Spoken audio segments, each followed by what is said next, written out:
Welcome to Watching Wyrd, where logic clocks out early and movie night is sacred. Alan Gamboa is at the helm. He's a horror and science fiction author with an encyclopedic knowledge of cult classics, zombie lore, and films best watched with the lights on. If a movie is unsettling, impractical, or deeply questionable, Alan has seen it. More than once. On purpose. Scott Baker is a retired CIA agent, substitute teacher, and published author, a resume that raises follow-up questions we don't have time for. On the convention circuit, he answers to Dick Cannon, a name that suggests either action hero or a very different genre entirely. Rich Restucci is a best-selling survival fiction author and unapologetic prepper. He is fully prepared for the end of civilization, yet remains emotionally vulnerable to an otter named Dave. We've stopped asking. Lastly, Hadley Thorne, mythic fiction writer, founder of the Weird Realities Network, and two-time reigning champion of picking our turkey of the year. She swears, she drinks, and she is completely convinced these three men are the reason she does both. Together, they watch movies the way people used to, out loud, opinionated, and blissfully unconcerned with spoilers. So grab your popcorn, crack open a beer, get comfortable, and settle in. Things are about to get weird. Hey, Scott. Hi, Happy New Year, everyone. Happy New Year, guys. I love the new intro. I love the photo you made for it, the meme, except I don't have hair and I don't wear glasses. I don't know what to tell you. I know, don't worry about it. People will know. And They you put Fred in. He appreciates it. So, how are Hey, you? guy. I don't know who that is. Mr. Platts? Yes. I don't know. I'm going to guess, is that Craig Boland? Don't know. Oh, no, they're not telling me. I had, when I went out to visit my daughter in Washington, we went to Portland to Raven's Manor. It is a Gothic restaurant. It is absolutely fantastic. It was a fortune. The food was great. The atmosphere was so creepy and horrified, and the waitresses just fit into the realm. They did a fantastic job. That sounds fine. Hey, Landa. Hi, Landa. Hi, Craig. So, You know how I knew that was Craig Boland, how? Mr. Platts? It's because that was what we used to tell my dog that was trained in German to sit. Plots? Yeah. Uh, So I know he's got the dog. So anyway, Happy New Year, Landa. Did you have a good New Year's? So far, so good. Landa, how many resolutions did you make? How many have you already given up on? I made none. I'm just figuring I'm going to do the same things I did last year and try to do better at them. Oh, so you know that video I made yesterday for you with the comic book look? Michonne is over your shoulder. I don't know if you noticed that. Show? No, in the thing that I did. Oh. In the video. Oh, was that the one you did, the 3-minute one about me? I did. I think I've done 2 for you. So I might not have posted it yet. I've only seen the one with me in the monsters, famous monsters hat. Oh, well, you haven't seen the new video then. No, I haven't. No. Oh, calm down. The pets are very happy that I'm back. Well, did you have a good time in D.C.? Or you went to Washington State or Washington, D.C.? The travel out was a nightmare. Don't go through Chicago airport. It wasn't O'Hare. It was the other one outside of Chicago. Absolutely. The whole place should have just had a pirate flag on it. $6 for a bottle of water. Yeah, I've been stuck there before. I had a layover. But I came back from Dallas, which was nice. I had a great time. I have not spent quality time with my daughter in 2.5 years. Well, that was long overdue. Yes, it was. I've seen her, but not, just been. Raven's Manor was great. We played a lot of board games. We played the Resident Evil board game. I was adopted by her 25-pound cat and her pug. If you go to my Facebook page, you'll see the pictures. The cat, Fred, just lays in my lap and would be petted for a half hour or more. And the pug, Dexter, would just snuggle his butt up against me and then demand to be petted. So. Well, Alan seems to be having some computer problems, and I know Rich is going to be either not on tonight or late if he arrives. I think he said he's going to be on late. He's got to work late. Okay. Well, let's go ahead and get started. All right. So tonight's movies were the remake of The Running Man, SISU 2, what was it? Something about Watch for Revenge or that, and Out for Revenge, and Road to Revenge, something. Yeah, and one battle after another with DiCaprio and Benicio del Gamo. So let's get started. Which one was your favorite? Running Man. Really? Yes. So let's dig into that. What made it stand out to you? I was expecting, it's a reimaging. It's gonna suck. It was actually, I thought, very good. They kept to the main theme, but they updated it enough that it fit in with today. The whole concept of the movie is it takes place in the future, and it's a capitalist society versus a really poor society. And oh God, I can't remember who the actor was who played. Give me a second.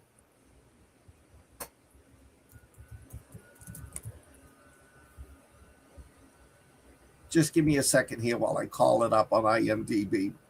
Glenn Powell, who plays Ben Richards, he's a guy. His wife works at a night. You assume it's a strip club, but she's not doing anything. She's just the bartender, and Ben Richards he just keeps on getting into trouble because he always stands up for the co-workers, and the bosses don't like it.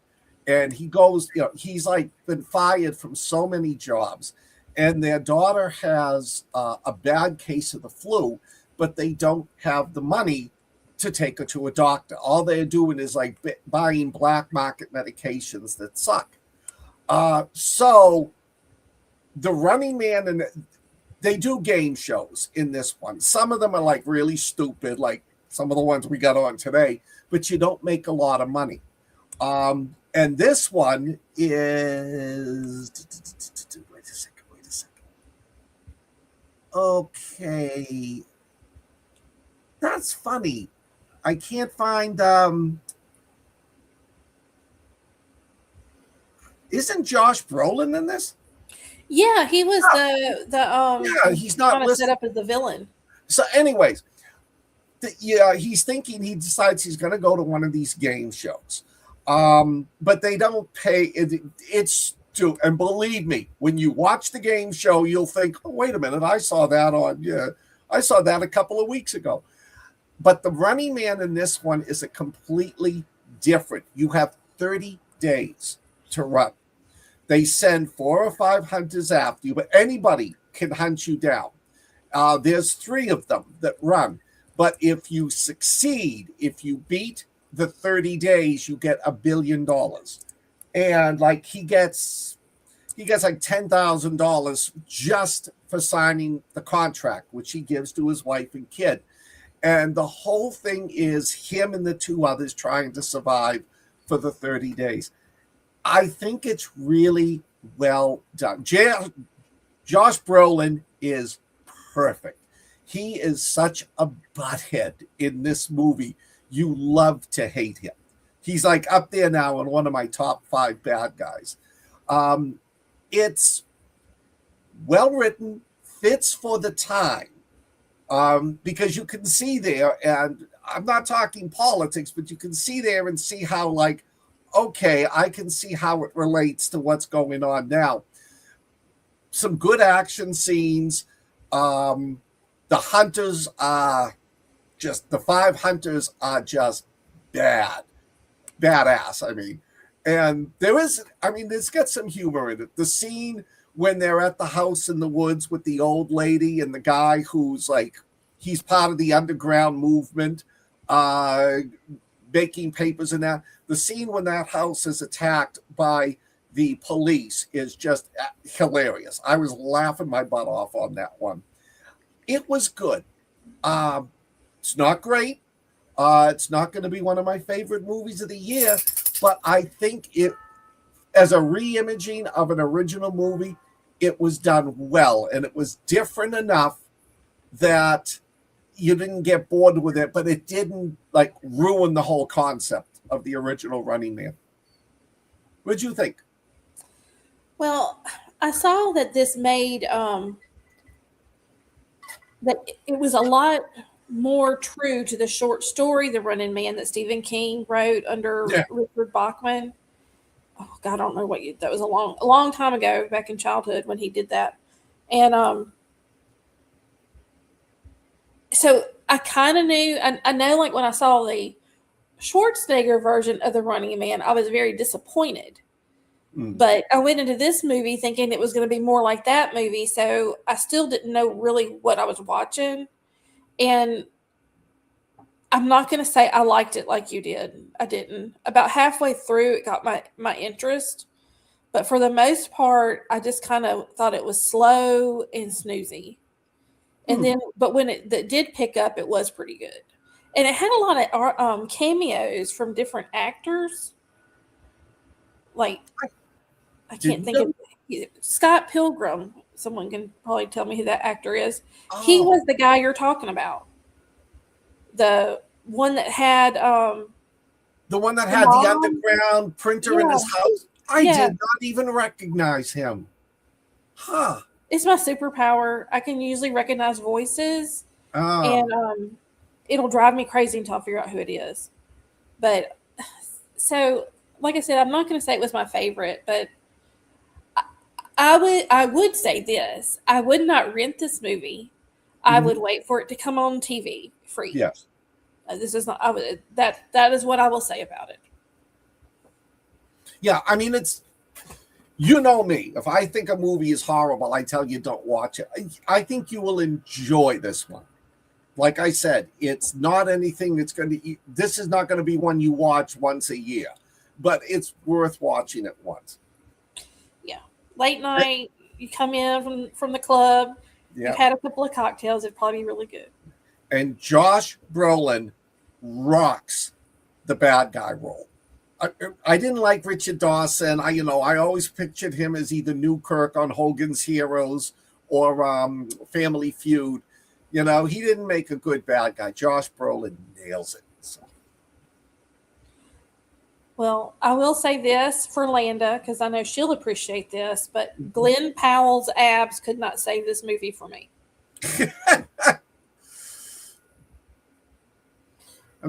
This movie bombed.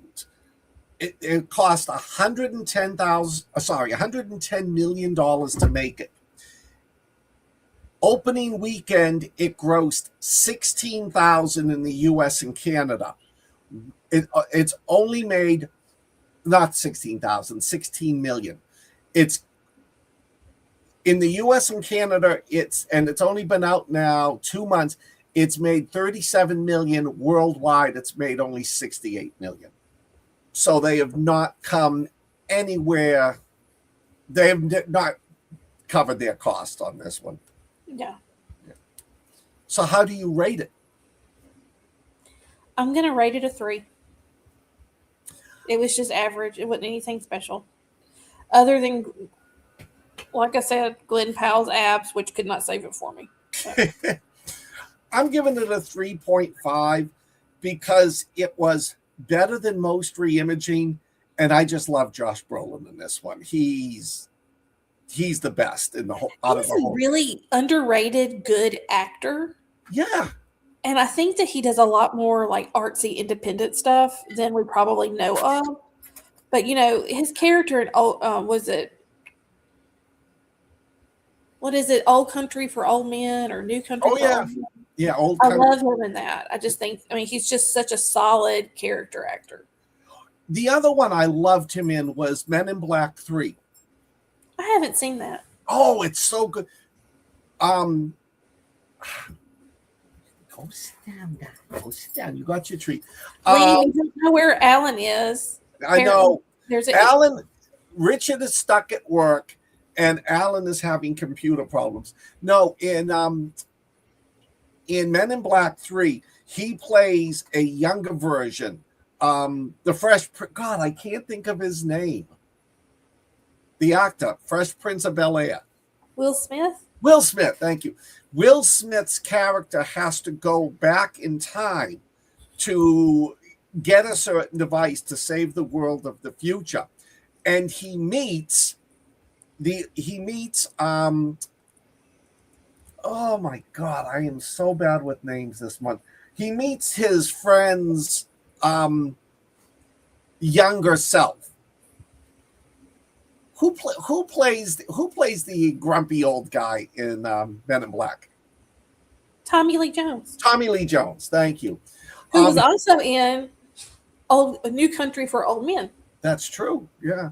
So he goes back to meet, he goes back to get it, and he meets Josh Brolin, who is Tommy Lee Jones' younger self. And you see, and he's funny, he's happy, he's go-lucky, and you see what happens to make him the way he is. It's actually a good movie. I didn't like the second one, I liked the third, but we're getting off topic here. That's fine. It's just us. Let's talk about whatever we feel like it. So do you want to do the next movie, SISU 2? Yeah. Okay. I picked SISU 2. I am sorry I did. For those, I thought you were going to say I loved it. I was like, oh no, Scott, we're going to. I loved like the first 30 minutes of it, maybe. Hang on a second. SISU 2, and why didn't it come up? All right, it is not coming up. SISU. Oh, here it is. SISU 2, Road to Revenge. We did this movie, we did the original probably about a year and a half ago. This one is the same character, except now it's after World War II. And he wants to rebuild his home. And I don't think this is politically accurate, but like the Soviets have taken over half of Finland. The other part of Finland is still free. He lives in the Soviet zone. So he tears his house down, puts all the wood of the house on this big truck, and he's trying to go to the free part of Finland to rebuild his life. And of course, the Soviets, like the Nazis in the first one, are the bad guys. They want to stop him. They don't want him to get away. And the movie follows the same plot. They think they can push him around. They find out they can't. And the whole thing is, the bad guys versus SISU. The problem was the first fight scene was when he's driving the truck with all the wood on it, and there's four guys on motorcycles trying to stop him. It's great. They're banging into each other, they're shooting each other. It's fun. Then the next scene is they send airplanes, 2 airplanes after him. Fred, be good. Fred, stop being a pest. Sorry. Fred, go lay down. The second one is they send That got Boo's attention. The Boo second and Wilson both looked around. The second one is, Fred, do you want to be chained up? Go lay down. Go lay down. The second one is they send 2 planes after him. How he takes the planes down is so stupid. It's ridiculous. But I'm like, all right. From there on in, the movie takes a nosedive. Don't waste your time with this one. The scene that I'm like sitting there. Fred, be a good boy. Of course you are. I am sorry, everybody. This is what I go through all day. Then there's like this scene where there's this. Please excuse me 1 second. All right. You are not going to tell me. This is why people love you. Because you're the most entertaining part of this whole show. Come on. Come on. So there's a scene like about halfway through where he steals a Soviet tank and he's trying to get across the border, but they've got the border blocked because by now they want him. They want to kill him. They want to make sure he never escapes. And he puts dynamite on the back of the tank, charges the border, detonates the dynamite, and rather than blow the tank up, the tank goes airborne and does a somersault and lands in the free zone. Okay? I love stupid movies. You know that. I love them. After that, it was just sort of like, I'm going to watch this and play Candy Crush on the other computer. How I felt was it didn't keep the same theme / genre that the first movie did by going off on this campy rampage. Yeah. I mean, there was nothing to it that was, except for the first fight scene, everything else didn't make any sense.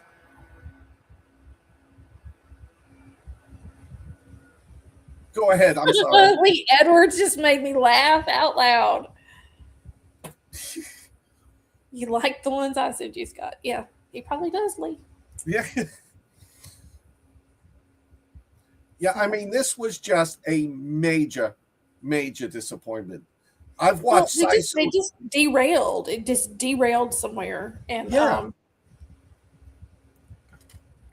mean, the first movie was perfection. It was just such a good movie. And then this came out, and it's like, I kind of feel like they tarnished the franchise. Oh, yeah, they did. The only good thing about this movie was the Soviet officer going after him, Yegor Dleganov, was done. The actor who did it was Stephen Lang, who did a great job. Yeah, he's one of those really great underrated actors too. Yeah, but not even he could save this movie. Nope, he did not. So, I didn't punch Fred Craig. I put a leash on him. I was trying to grab his collar, and every time I did, he would run away. So he's not as dumb as we all make him out to be.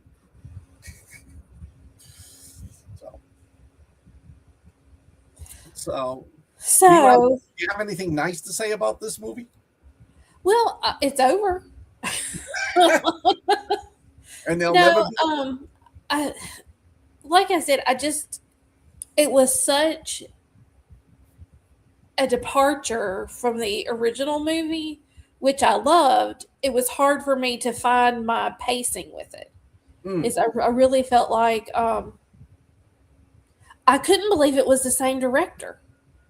You know, usually when you have this kind of departure, it's because they have a different vision.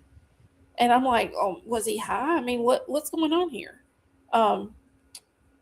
But it was definitely a chaotic madhouse of gore and very much a departure from the theory of physics. Yeah, and it failed miserably. This has been out for like 6-7 weeks. It cost £11 million to make, worldwide, it's only made back $9 million. So I don't think we're going to have to endure a SISU 3. I don't know. He might feel like he has to redeem himself, which I would hope for. It's going to have to take a lot to redeem himself for this one, which is a shame because I loved SISU 1, the first one. Yeah, it was great. The scene when he throws the mine and it lands on the German's head, or when when the girls who were being used as sexual toys pulled up on beside the other truck with the machine guns. Yeah. So what are you going to rate that one? I'm probably going to just go with a 2. And understand my rating is because I had rated the other one so high. I think we all gave it a 5, didn't we? I think we did. Yeah. It was such a letdown from that. I mean, if it was not connected with that movie, I might have rated it a little higher. But because it was such a departure from the original, I just can't. Yeah, see, you're more generous than I am. I'm giving it a 1. But it has a dog. That's a point all on its own. If you do watch it, okay, around the 40-minute mark, you'll just be like, okay, now it's time to go and do something else. Yeah, if you were looking for Tokyo Gore Police, you might enjoy this. If you were looking for SISU 1, you just pass it. It's not worth watching. And then our third pick, which I just finished watching, was new movie by Paul Thomas Anderson.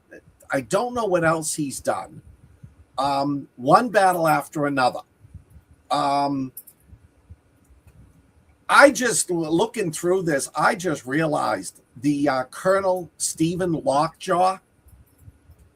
I didn't realize that was Sean Penn. You didn't? That was part of the joy of the movie. No, I'm like, I liked him. He was so good. He was such a dickhead. But I didn't recognize him with the makeup, maybe the age, the hairstyle. It's just... Well, it was such a departure from his normal roles. I mean, because this movie is a WTF movie. You're at some point in it, you're going to think, what? Yeah. What is going on here? I loved it. I didn't know what I was in for. And what I thought it was about in the beginning was not what it was about at all. And then it went off in some crazy conspiracy stuff. And I think this might be my new favorite Leonardo DiCaprio movie. I loved him in it. He was so spot on, this character. It was great. And Benicio del Toro, oh my God. Perfect. He was chef's kiss. I want to know more about that guy. It was incredible. I hope you enjoyed this movie because I really did. This is my pick, by the way.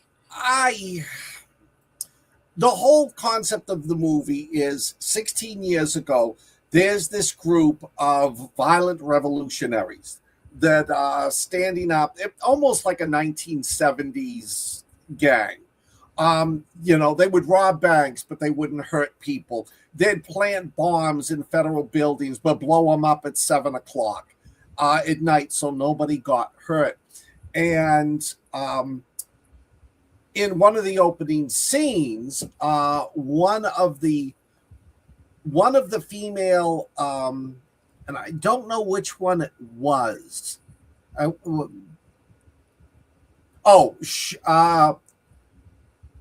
This is the name she goes by, Jungle Pussy, played by Shayna McHale. You can't say that, Scott. That's her name. You can't say that. Okay. You can Jungle P. Yes. She is planting a bomb where in the opening, one of the opening scenes, they're releasing immigrants from this camp, and they arrest and tie up all the ICE agents and lock them in cells. But she goes after with this like weird vengeance. Colonel Lockjaw, Sean Penn. And it's like a really weird scene. I'm like, oh. No, you're talking about Perdidia Hollywood. Or Perifia Beverly Hills, was that her name? Perithia? The one, the other beautiful lady was the name that you referred to. But okay, you're right. Yeah, Tiana Taylor. She did this part so good. Yeah, because what she does is she like brings out this perversion in him, and he just becomes lustful of her, and he follows her and around, and they start having this affair, even though he's the colonel, and they're arch enemies. Okay. I'm going to stop because you left a couple of very important details out, I think. Okay. Which is that she is being stalked by him. Yes. But she's also receptive to, like, they have this weird magnetic connection to each other. It's just they're two sides of the same coin, and by that I mean like both of them are these zealots in their belief system, and it was really crazy. But I do want to say that it was a consensual thing, because I think yeah. I think it's important to mention. Perverse but sensual, but she's dating one of the, I wouldn't call them ringleaders, but it's what's his name? Bob, Leonardo DiCaprio's character. They're lovers, and he's the one that sort of like does all the electronic stuff. He's the one that could rig up the bombs. He's the one that, tells them how to use cell phones and that. And what happens is one time they're robbing a bank, and they don't want to kill anybody. They're robbing the bank, and she's talking about, we're taking all your money because you're the rich. We're going to, keep it for ourselves. And it goes south, and Perfidia has to shoot a guard who is pulling his gun on her. And after that, the whole thing falls apart. So they all have to disappear. They all go undercover. She gets caught. And now by this time, she has a child. Okay, so she has a child. So they run away. Leonardo DiCaprio goes with the girl. She goes in another direction. She gets caught. And then what she does is they say to her, I'll let you live. Lockjaw, I'll let you live. You just got to rat out everybody else. We'll put you in protective custody. Everything will be fine. She does it. The whole system collapses. Some of them get killed. Some of them get arrested. Leonardo DiCaprio gets away. And then she has a change of heart and runs and abandons Lockjaw. So 16 years later, Leonardo DiCaprio is an alcoholic pot smoker who is a horrendous father raising the daughter. And they do not get along at all. He's still got the revolutionary thinking, but he can barely do anything anymore. He barely functions. Now, Lockjaw is, and this kind of like ticked me off for several reasons. He is about to join a group called, like, what was it, the Christmas night party or something? Like the St. Nicholas party of white guys. Yeah. I don't know. It was hilarious. It was 5 rich conservative white guys who bring him in, and it's like, well, have you ever slept with a person of color? And do you believe in the Lord God? I mean, so ultra conservative. It was like, but he says, I never have. I've never done this. They say, okay, we're going to do the research. We'll do a background check. Well, it's found out that the daughter may not be Leonardo DiCaprio's. It might be his. And they tell him, if you want to be part of this group, you have to erase that part of your history.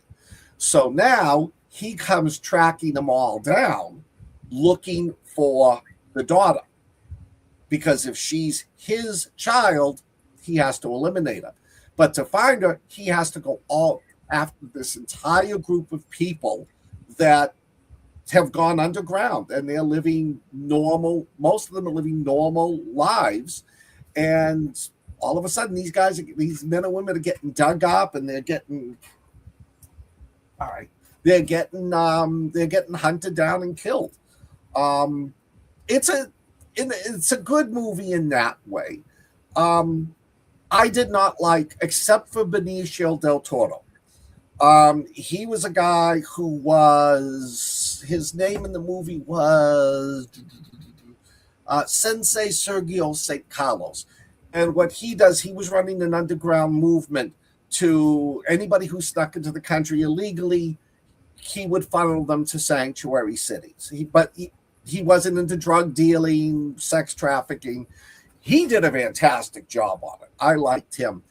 DiCaprio, great job. I hated all the characters in this, except for Guillermo. His character, everyone else in this movie, it was like, I could give a crap what happens to all of you. Oh, and the daughter, because she was completely innocent and caught up in this. It's got a fairly good plot, very long, 2 hours and 40 minutes. I think this would have been a much better movie if they cut back on it. And it's got a very unique ending. Very politically oriented. But that's not what bothered me. It was just like there's one scene, he's like taking shots with Leonardo DiCaprio, okay, who can barely remember his name. He's so drugged up. He's taking shots with a sniper rifle and, almost hitting every one of his targets. It's like, I don't think so. So, go ahead. I was like, my experience was very different. So when I first started watching this movie, I thought it was like modern times, our world, and that they were protesting against some political nonsense I don't want to talk about. And I thought, I'm not going to like this at all. But it ended up being like almost like a split timeline from our current timeline. So it wasn't like it was happening in modern day America. It was like happening in a fantasy current day modern America. And so I thought that was really interesting. And there's just so many things that were interesting about this. So at the very beginning is when like Leonardo DiCaprio's character is getting introduced to this group. And he's like, you can kind of tell he's been recruited because of his ability to make, for lack of a better term, like bombs. Mm-hmm. And so that was interesting. And him and Perdifia, I think is her name. Yeah, Pervidia. Pervidia. They kind of have sparks and they fall in love, you think. But as it goes off, you see this other relationship developing with the Sean Penn character, Lockjaw. And what a great name, right? I was like, really? Is that even a name somebody has? But so she's got a loose screw. And I say this because like it shows her just living on the very edge as far as she can push it. And that's kind of, you see that personality set up in her. Is she's going to take it as far as she can and see what she can get away with. So you have her 9 months pregnant, drinking like a fish and shooting off an AK-47. Oh, yeah. And so you kind of see that, she's not the loving mother type. Mm. She pretty much leaves Leonardo at home with the baby and her grandma's and goes out to rob this bank with their crew. And he's telling her, well, you don't care about the baby, you're not staying home, and she's like, he doesn't see me. So you can see she's very narcissistic in her Right. way that she's viewing the world. And then when push comes to shove, she turns on her friends and her family. And she goes off to witness protection. Oh, both of us forgot to mention, like, Sean Penn knows the baby's his. He goes up to Leonardo DiCaprio at the store when he's buying formula and asks about the baby. Yeah. So he knew. And so you know that their relationship is more twisted than we probably even are seeing on the screen. But she turns on her friends. She turns on her family. They all have to go on the run because she's gone into witness protection and she's given them all up. So he hits the road, and this is like the girl's what, like 16 when it starts in modern times. So 16 years ago, he's given a bad cell phone and some passwords and told to memorize stuff, then burn it. Sent to the sanctuary city in Colorado, where he becomes a prepper. And he has, hit all the stuff, like the little tunnel, all the stuff. And he has become a very paranoid pothead. And so I didn't get the feeling that him and the daughter hated each other as much as it was she felt like she was parenting him. And that he's just a burnout loser in her mind. But, he knows he can't get like a real job. He knows he has to stay off grid with them running from this government, because it's not, like I said, it's not just like the city. It wasn't just a thing. I mean, they're wanted by the entire nation. So in the meantime, she's smarting off and she's going out to the party, I guess it's like the homecoming party or something, with her friends, and goes off, and he gets the call that Lockjaw's looking for him, that some of their friends have been picked up. And that's when everything just goes sideways. And it was just a roller coaster from there, with him not being able to remember the passwords, which was hilarious to me because I can't remember what I wore yesterday. So seeing the struggle of, oh my gosh, what would I do if I couldn't remember, because I wouldn't remember either. And he's arguing with the guy, and the guy's like, well, if you don't have the password, I can't tell you where your daughter is. She's not supposed to have a cell phone. Of course, she's got one because she's a teenager. And it was just funny. It was hilarious. And it just kind of spins out of control. And then it also gets this like Tarantino-esque feel about midway, once the daughter gets picked up and she goes off to the nunnery. And she's like shooting the AK-47. And she finds out then that her mother, who he never, he being Leonardo, never said anything bad about. She's, the mom, and he's built her up in her head. Well, she finds out her mother ratted on all of them, that she turned them on, that people died because of the choice her mother made to leave her. So this was some heavy shit that was going on with her. And it was just, like I said, I really enjoyed it. It kind of got that Tarantino spin on it there for a little bit. And you got these really interesting characters. Like there was this like half Apache tracker that Lockjaw got to find the girl. Yeah. And then the whole Lockjaw character. Well, one of the things that you find out, which I'm just going to spoil everything for y'all, but I can say this, I'm probably going to go watch this movie again. If it wasn't so late, I would watch it again tonight. It was that good. And there's so many things that you miss the first time around. You probably really do need to watch it twice. But it was just, like I said, Lockjaw mentions in the course of everything to someone else that she's dead. So he never went to look for her. Or maybe he never found her. Mm-hmm. But he doesn't want people to know that Periphia, or I cannot say her name. I know. But she's still alive, even if she's out there. So he did love her, in whatever weird shape that was.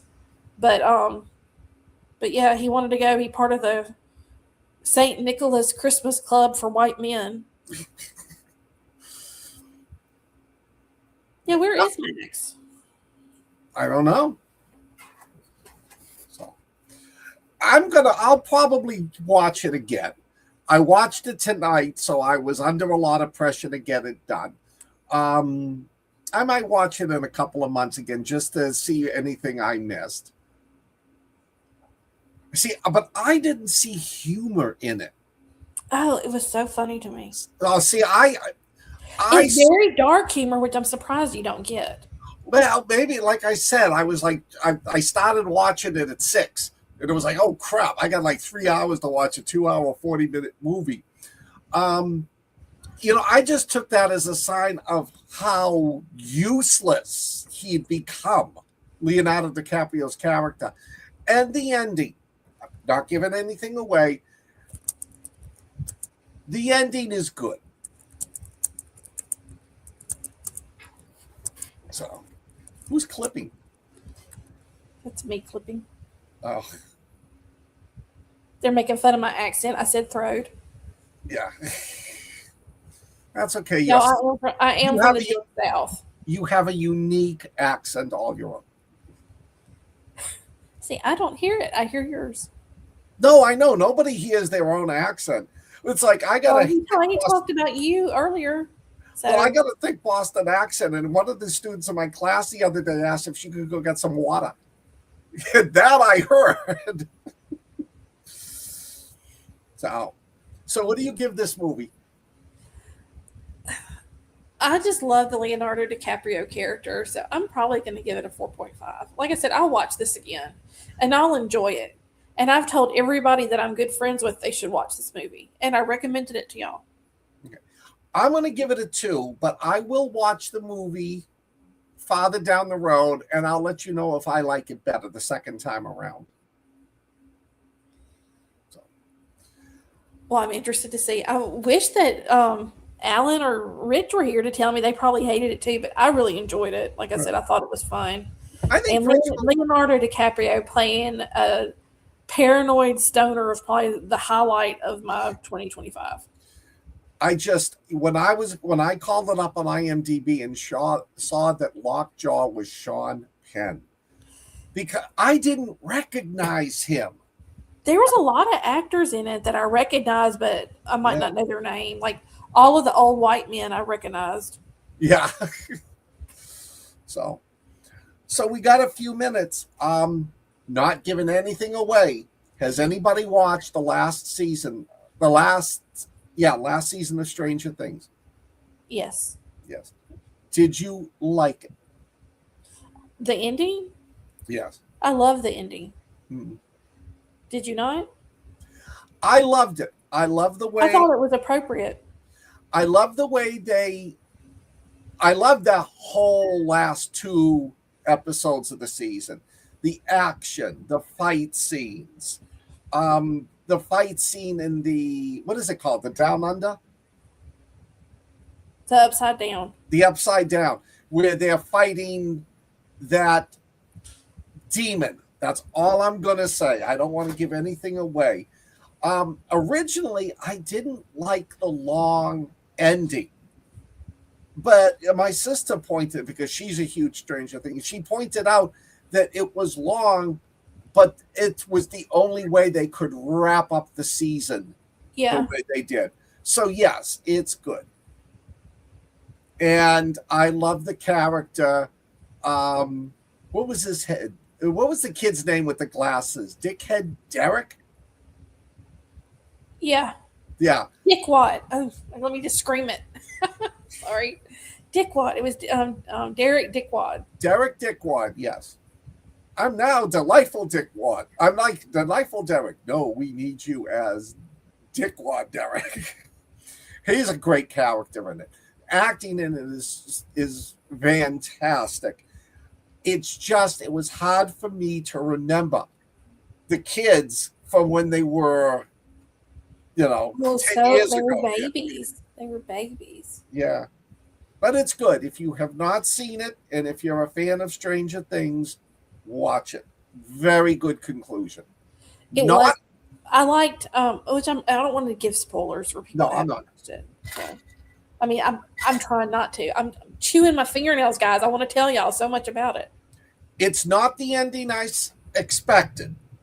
Okay, I expected other people not to make it, but it was very good. They ended the series on a high note. I agree. Chef's kiss. Stranger Things. And I'm now that I'm finished with that, I'm gonna start season 2 of Fallout. I started it and I just couldn't get into the groove with it. Currently, I just wrapped up Mayor of Kingstown, which if you haven't watched that, to anyone out there listening, worth it. Totally. It's a dark, moody action thriller drama. So I loved it. My secret, I guess it's my I can't think of what you call it. My shameful little secret is I'm addicted to the Florida Man show that is out. I don't know. I sent y'all the link to watch one of them. But I just found out about this show. It's on the 2nd season, and it's true crime stories that happened in Florida. Oh. And you know how they'll do like a docu? Yeah. Well, they'll have like the real person talking, and they show like the actor play the part. Yeah. But they have real actors, like people you know. Like the first one I saw had Jeremy Renner in it, and I had no idea. So it's called it's something Florida Man. It's on HBO, I think, or HBO Cinemax. But it's hilarious, and if you haven't watched it, you should watch it. If you want a good laugh after you lived in Florida, you would probably really appreciate it. Oh yeah. Well, I love the fact that, and I found out, every time you see, some guy naked fights an alligator, Florida. Reason is they publish every arrest. Any newspaper can go in and look at the arrest sheets. So that's what they do. They go in, find the stupid ones, and publish it. So, there's so many shows I want to keep up with, but I can't. Tacoma Fire Department, Bob's Burgers. I'm like 3 or 4 seasons behind. The Orville. I just don't have time to watch TV. Well, I was off a lot over the holidays, so I've watched all the TV. Okay, it's called It's Florida Man, and it's a late night comedy series. Really? Oh, I got to look up that. So, I love Danny McBride. Yes. Which I don't know if you've seen The Righteous Gemstones or like Eastbound and Down, but Vice Principals, you would probably love Vice Principals. Huh. But he's really funny, and he's Southern, and he's just great. He's an actor and he's a comedian and all. He's done a lot of stuff, but he started, I think it was before COVID or it might be around COVID. They started their own production company, I think in around Myrtle Beach, South Carolina, somewhere in South Carolina. And this is from his studio, and it has a lot of his friends appear on it, and it is just one of the funniest shows ever. Hi, Doc. So I want to talk about what everybody thinks about the new direction that Wyrd Realities is going in Watching Wyrd. I don't know if they've seen the videos, but I've been putting videos out, trying to get the website updated. Yeah. And we're doing a Weird Kid of the Month, and currently that's you. So I've asked everyone to roast him, but no one. Yeah, no one's roasting me yet. Except me. And it was funny. We have a teacher who left. She got tired of working at our school. She got another job, so she left over the Christmas break. So I've been subbing until the new teacher gets up and training. So one of the girls goes into the black cabinet. She was a science teacher, and she pulled out one of those deflated dummies that you practice CPR on. And she pulls out and goes, "What is this?" And I said, "Okay." I says, "I'll tell you because you found it, but you got to keep it quiet." I says, "Mrs. T didn't go to another school. She was the alien that I have been keeping track of, and she decided she wanted to go back to her home planet. She didn't go to another school." So the spaceship came down, and before she left, she stripped out of her human form back into the reptilian. We just haven't got rid of the skin yet. She's looking at me like, "And how did you ever become a teacher?" Well, so what are we going to watch next week, Scott? I guess it's our choice since nobody's here.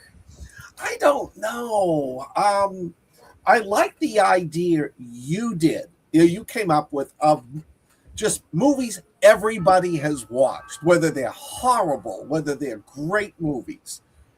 Just like, one of those movies you could say, "Hey, have you seen this?" "Oh yeah, I watched it." I think that should be our theme this year, is that we should everybody should watch movies and suggest movies that we just love, watch over and over again.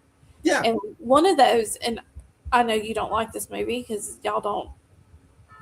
I know Landa will like it when I say it, but the other night I rewatched Urban Cowboy, which is one of my favorite movies, but I probably haven't seen it in 25 years. Is that the one with Travolta? Travolta and Deborah Winger and Scott Glenn. I've never seen it, but I'd watch it.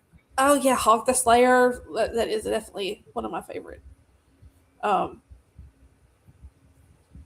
Sorry, I saw where Larry 74403 said Hawk the Slayer, which is actually on my list of movies I've watched over and over. A movie I love watching all the time, it's horrible, is Dodgeball. Dodgeball. I love the scene when he's sitting there. "Why did you throw a right? If you can dodge a right, you can dodge a ball." Urban Cowboy, I can quote it. Oh, really? And rewatching it with fresh eyes, like, I really want y'all to watch it. I think we'll have fun talking about it later. Well, then we should do one. Urban Cowboy. What was the one with Tom Cruise where he was the bartender? Cocktail. And the Patrick Swayze one where he was the bouncer bartender. Roadhouse. Maybe that's what we should do next week. That's it. That's what we're doing next week. That's what we're doing next week. Roadhouse. The original Roadhouse, though, not the remake with Jake Gyllenhaal, because that's just not even right. No, you can't. No. Yeah. There will be dancing, Craig. We are doing Urban Cowboy. And I bet I can get Jennifer to come in here and talk about it too. Yeah. Oh, God, no. Let's not do music. Well, if you do musicals. It's not a musical. I know. Oh, it was Greg said, if you're going to do musicals, then I'm going to have to pick the producers. Well, we'll have to do musicals when we can. Okay, so we're doing Roadhouse, Cocktail, and Urban Cowboy. Yes. All right. The theme could actually be great movie soundtracks because all of them had good soundtracks. Yeah. But they all have alcohol, bartending. Yeah, that's it. Booze. Bars, booze, and background noise. Yeah, that's what we're going to call it. Okay. Bars, booze, and background music. So Larry, we're not going to do Coyote Ugly. We're going to do Cocktail, Urban Cowboy, and Roadhouse, though. God, I vaguely remember Coyote Ugly. I don't think I ever saw it. I don't think I saw the whole thing. I was watching parts of it, but it was like, come on. The movie was all TNA. I didn't watch it, so I don't know. Speaking of that, Mardi Gras season is upon us. It is early this year. Really? Yeah. Yep, so, Mardi Gras is going to be Fat Tuesday is the 17th of February this year. I get offended by Fat Tuesday. I can't say that. I've lost so much weight this year. So Lucky you. I think I found it. All this good eating down here on the Gulf Coast. Well, I weighed 204 just before Thanksgiving, and we were having problems at work. Things were going south. Like from Christmas to New Year, from Thanksgiving to like a week before Christmas, I was binge eating. It was just sort of like, oh, Christmas candy. I got on the scale a week before Christmas. I was 202. Oh, well, again, probably found those 2 pounds. Yeah, I'm sure I probably put on a few out in Washington. Well, my sister and her husband came down here for, I say this, they live like an hour and a half away, but they got on a place close by downtown, rented a golf cart, and that's what we did for Thanksgiving. We just rode around. Yeah. And it was so much fun. I need a golf cart in my life. No, I mean, and you live in a nice climate. Well, yeah, it's only been cold like 4 days so far this year. It has been freezing down here. We're getting a crap winter. We're getting snow. We're getting rain. We're getting cold. Usually that doesn't happen to the end of January. We've been having that since early December. So the rest of the winter is going to be a nightmare. It usually gets, and I'm new to this area. And one of the things I've noticed is where I used to live gets a lot of weather, where down here we don't. But the weather down here has been pretty nice. Like I said, it's probably been cold, and the AC's back on. Like we have the AC running because it's that hot. Okay, we're going over, so I'm gonna cut it off. We have a new outro, so please watch it. Y'all know I make these to make y'all laugh. They're on the Weird and those clips that Becca. Oh my God. Badly. I know. I'm like screwing up names a lot. That's just me. Anyways, the clips that Hadley has made are on the Weird Realities YouTube. I'm going to be sharing them to my pages soon. So before we go, I will say we're focusing, because I think Lee asked, Weird Reality. So I think before Thanksgiving, Weird Awakenings kind of shifted over to becoming Strange Frequencies under the umbrella for the We're in the Folk crew, and they're taking on all the conspiracies and the strange and unusual things. And Weird Realities is going to go back to its original roots, and we're going to focus on storytelling through readers, writers, and film fans. So I don't know who's going to stop me. Oh, where are you at?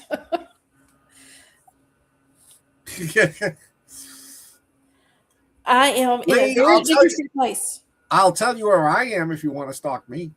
I'm lonely. All right. Well, so now Lee Edwards needs to get a life-size cardboard cutout and mail it to Scott so that we can have it in the background, and Scott will never feel alone. If you do that, Lee, every time I do a show on Weird Realities, it'll be right here. But anyway, so we're focused on Watching Wyrd, and we're doing like different types of content. That content includes, like, I've been putting a lot of little like 3-minute storytelling videos out. And I'm hoping I can get Scott and Alan and Rich and Bethany and the rest of the kids to kind of do more videos and have some fun. So we're going to focus on one of the Weird Kids a month. This month it's Scott. So if you want to roast Scott, again, send me that message and we will have some fun with him. I will send a video of an incident that is slightly embarrassing for my CIA background. I'll try to make it this weekend and post it. So fun. Yes. Anyway, be glad I didn't mention for Craig to send the cardboard cutout there, Scott. Yeah. We'll see y'all next time, but please watch if you haven't already subscribed to our channel, please do. Join our Facebook group. We have a lot of fun, and there'll be lots of new content coming. So we'll talk to y'all soon. Stay weird.